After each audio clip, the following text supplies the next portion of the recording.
You've probably heard about railroading. It's the original scene of role-playing games.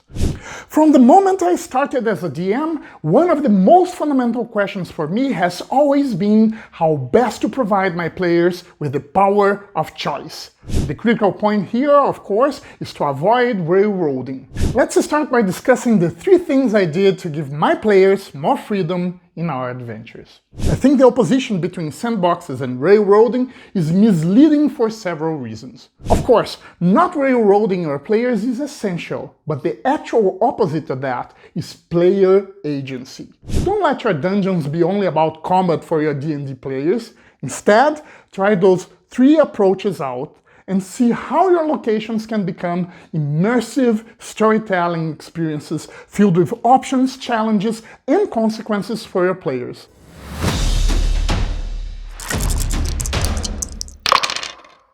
Hello and welcome to the Deep Dice Press. We are a bunch of friends in their 30s who have played D&D since our teen years and love role-playing and storytelling. On a given day, it just so happened that we were all going through career transitions and thought, why not give a shot at developing D&D products?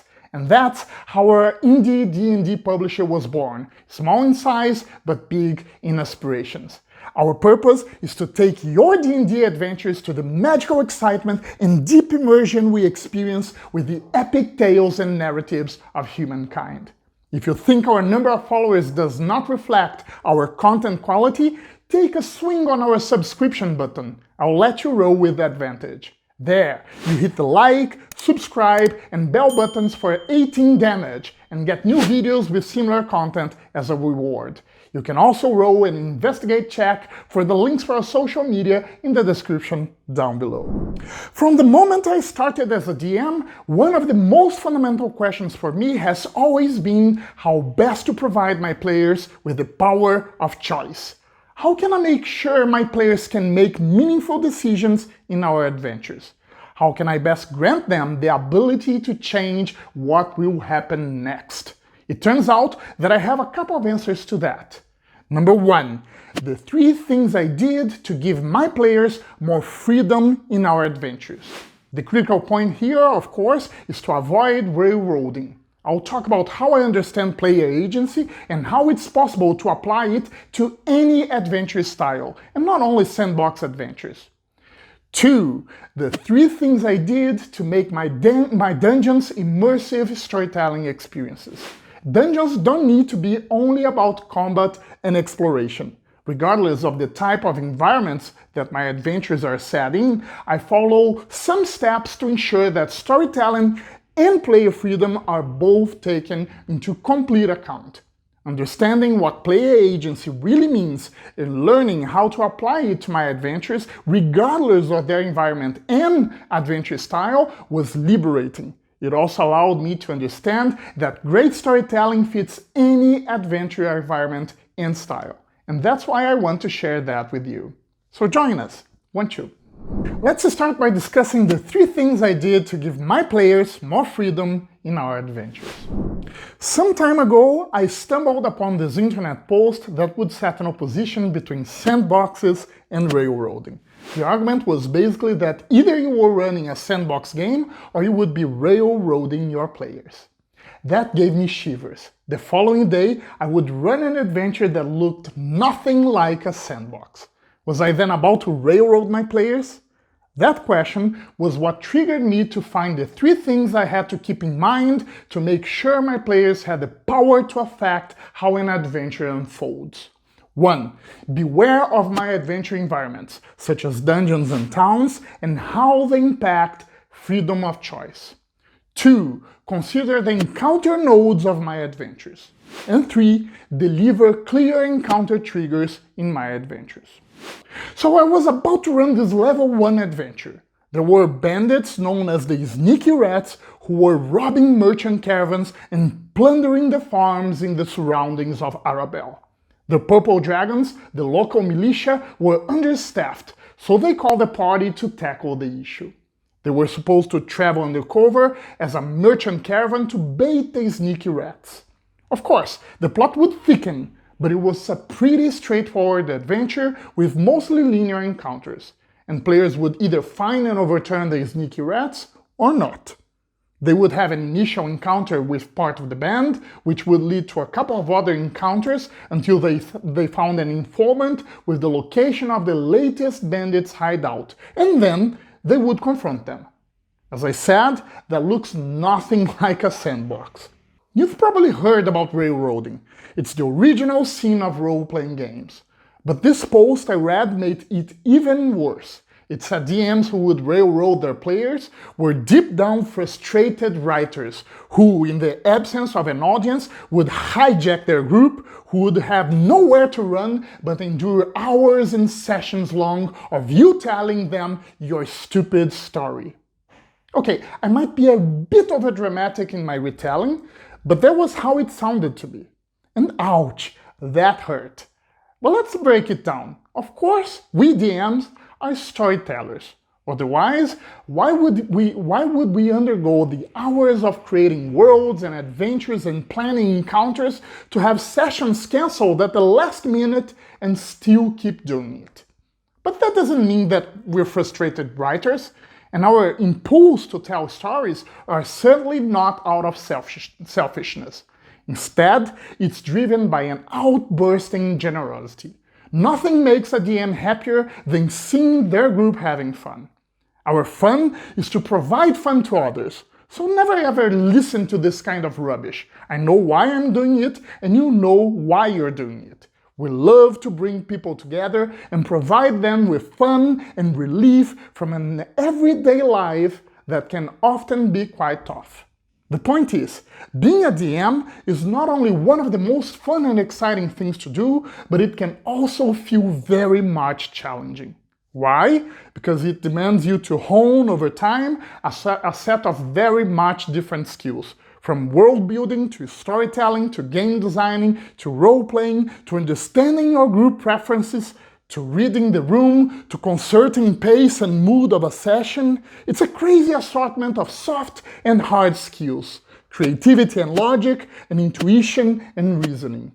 As they are such different skills, it also means you will probably be much better in some of them than in others. And that's okay, that's more than okay. Gosh, players can see quite well how hard it is, and they are most appreciative that you are willing to take that risk and put your skin in the game. And there's so much into it that you can almost perceive your evolution on a weekly basis. And few feelings are as much satisfying as perceiving your own development in anything in life every week. That's how it is to me, and I bet that's how it is for you too.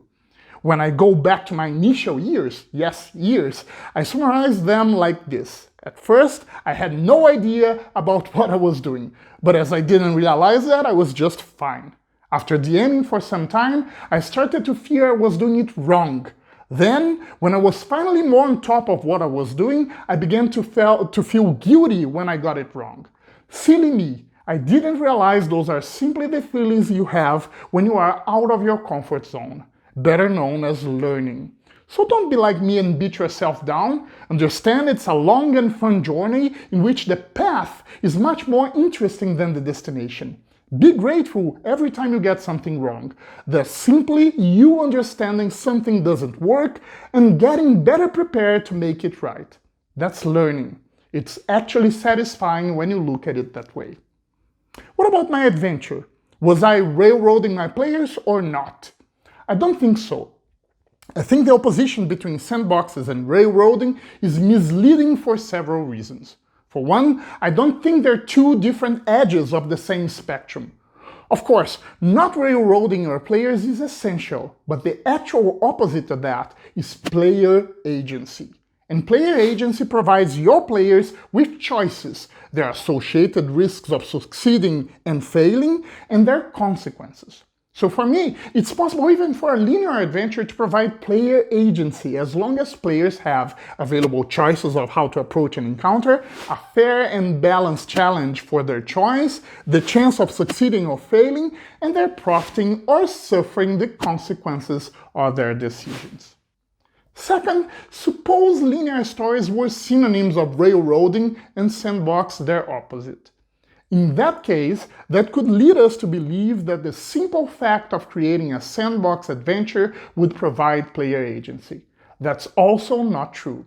A sandbox adventure may give players the choice of what encounter to face first. Still, if they can choose how to tackle the encounters, and if the encounter doesn't allow different outcomes and consequences, you could still be using a sandbox to railroad your players. And lastly, it could lead us also to think that a sandbox adventure could only be an anthology of unconnected or loosely connected quests, and that a larger connected story could not be designed as a sandbox adventure. That could be true if I were to take the strictest definition of the term, but then I would be throwing away an outstanding tool that could be used to tell a great story where everything is connected and that at the same time provides players with a great degree of freedom to navigate through it. And I'd rather not. My adventures clearly favor storytelling and role-playing above exploration and combat, but I see great value in having sandboxes in my tool set to design them. So it became clear to me that player agency was the opposing end of railroading and that I should keep railroading in check. Then I started to think about the characteristics of a sandbox. 1, it's an open world. 2, it has a high degree of freedom to choose where to go and what to do. And 3, at its extreme, few or no active triggers directing players on what to do next. The point is, even if I tighten one or more of those 3 layers, some people would still call it a sandbox and some wouldn't. That's why to me it is more helpful to think of each of those layers separately. The first layer is how open the game world or the adventure environment is. Typically, we're talking about wilderness, settlements, and dungeons. At first look, wilderness is a more open world than settlements with their neighborhoods, streets, and houses, which in turn are more open than dungeons with their walls and corridors and doors. But the fun is tweaking then. Add roads, trails, gorges, and cliffs to the wilderness, or add secret passages, rivers, tunnels, and bridges connecting many of the rooms of a dungeon, and the concept of an open or closed world for them starts to change dramatically. The second layer is encounter nodes, which dictates the freedom players have to choose how to navigate their adventure. If an encounter is the individual unit of an adventure, the way that each encounter is connected is its node. An adventure could be linear, branched, or non-linear. But you know what's even better for me? An adventure wisely designed using the most appropriate encounter nodes for whatever your aim is to reach. I call the last layer encounter triggers. They are basically what propels players from one encounter to the following one. A trigger may be information, clues, or a compelling description that attracts players. There are several means through which encounter triggers could manifest. An NPC, an event, an object, a location, or even in-game time. When designing my adventures, I consider what combination of adventure environments, encounter nodes, and encounter triggers I can use to enhance the power of my players to control how the adventure develops. And I always keep in mind that it's not only about giving them the power of choice, but also allowing them to make informed decisions, to face actual challenges that may go well or not, and to collect the benefits and hindrances of its outcomes. Now I want to talk about adventure environments and what restrictions they can bring to player agency and storytelling. I found some smart game design choices that I use to loosen up those restrictions. Let's start with the 3 things I did to make my dungeons immersive storytelling experiences. While my D&D adventures are heavily inclined towards storytelling and role-playing, I love the tactical aspect of D&D. For a long time, I saw dungeons as a break in my campaigns to offer moments of combat and exploration. Designing dungeons has always been a moment of creating those fun opportunities for players to figure out how to navigate them better, deal with exciting puzzles and traps, and mainly face challenging and surprising combat encounters. As I liked all of that, and there would always be players in our groups that liked that part better than role-playing and storytelling elements, I was totally fine. That was up to the day I was a player in an adventure run by my good friend Paulo. We would have to go through the catacombs of the Oborskir dynasty on the undergrounds of Suzail. And it blew my mind. It had everything you could wish for. Its many rooms were linked in all sorts of ways. Secret passages, underground rivers, bridges, and tunnels. There were so many options for which path to take. Some rooms were divided by metal grids that allowed you to see through. Does it look safe? At least safer than what's behind that other stone door? But it didn't stop there. Each room was filled with monsters, statues, graves, works of art or books, and each of them would tell a small part of the story of the adventure. I left those great game sessions feeling my dungeons were a walk through kindergarten compared to his. That completely changed my approach to dungeons. From those days on, I realized there were three things I would keep in mind to make my dungeons immersive storytelling experiences with a high degree of freedom of choice for my players.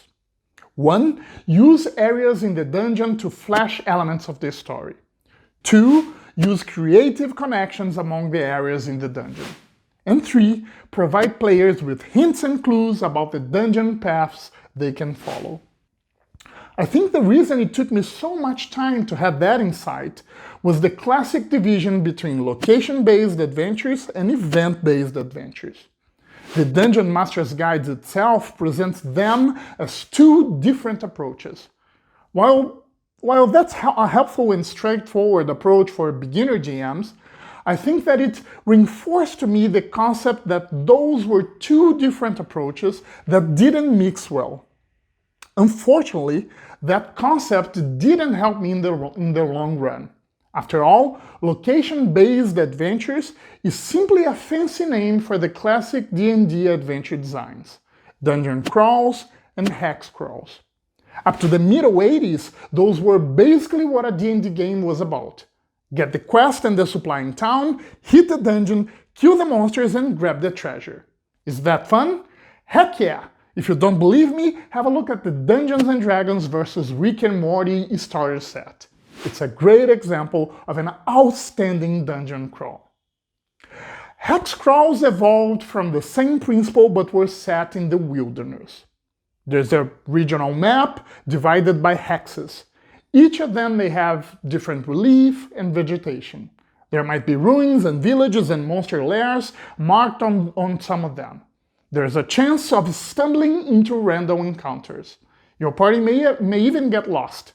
A great example of a hex crawl is the Chode chapter in Tomb of Annihilation. Dungeon crawls and hex crawls are not only fun to play, but they also significantly reduce the burden of tying up an intricate story with all other elements of D&D. What about settlements, you might ask? Well, the classic approach treats settlements as sandboxes. There are a bunch of exciting locations sprinkled all over the map with names and sometimes a short description.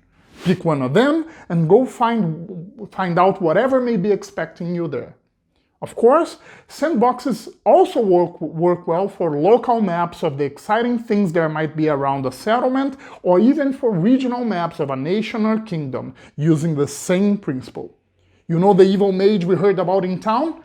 There's his keep on the map, let's hit it.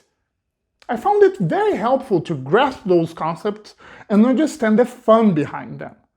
Once I added them to my game design toolkit, I started to tinker with them for my own objectives. A small town under attack can easily become a dungeon crawl. A larger city under siege with numerous neighborhoods can become an over-the-top hex crawl. I realized that setting location-based adventures in opposition to event-based adventures had become an obstacle for me to understand better the entire DM to set and how it could be used. Those concepts are even a bit confusing, to be honest. After all, there's a location and an event for every encounter, isn't there? Unfortunately, such concepts also reinforce that dungeons and wilderness locations are unsuited for great storytelling. Or the other way around, that great storytelling can take place in dungeons and wilderness settings. This brings us back to the 3 things I learned to use as an approach for my dungeons and wilderness and settlements design. 1. Flesh the story. 2. Use creative connections among the areas. 3. Provide hints and clues about what lies ahead in each path. I see every area of my environments as an opportunity to flesh out the story I'm telling. That doesn't mean I have to do so every time. It's simply an opportunity for that. That information doesn't need to be only about the current adventure. It can help to express elements about the world where the story takes place, the overarching campaign, and even about things that relate to the backstories of the player characters. NPCs, including monsters, objects, and even the area itself, can be used to convey that information. More, this approach helps you to keep the story in the present. The party learns about the things that happened in the past or may happen in the future of the story while they make their exploration. What do I mean about using creative connections? Dungeon areas don't need to be only rooms linked through doors and corridors. It helped me a lot to imagine my dungeons through a 3D approach. There's that corridor over there, but there's also a ledge that I can take to a mezzanine surrounding the next room. If I take the stairs, I can re-emerge in a different room in the same level. If I take the bridge, I can reach a particular room without going past another one. But is that better or worse? Oh, so I can go out of the window and circle the tower through the ledge on the outside? All of that makes my dungeons less linear, more interesting, and less predictable. Combining this last one with the hints and clues that players can obtain if they do their homework makes it even more exciting and rewarding. I never forget when I presented my players with a regional map of the Stormhorns, with 3 different trails they could follow. Each of them went through different terrain, and they did argue a little bit about going through the woods and how that would provide them cover, while going through the plateau allowed them to spot enemies more easily. But their conclusion was, truth is, we don't know. Let's pick whichever one and go. When I ran this adventure again, I placed NPCs in the settlement that they were in who had knowledge about each of the trails. When the players started to interact with them, they made an effort to gather as much information as possible, and that allowed them to choose the trail whose dangers seemed to fit their party's abilities better. That's how I learned that alternative adventure paths only become effective options if the players can make informed decisions. And they can only do so if there's available information to be found. Another exciting way to allow players to obtain those hints and clues is through skill checks. If I go stealthy through the mezzanine, I can find out what's in the next room. If I make the jump through the crevice, I don't have to go around, but failing in athletics or acrobatics takes me 1 floor down.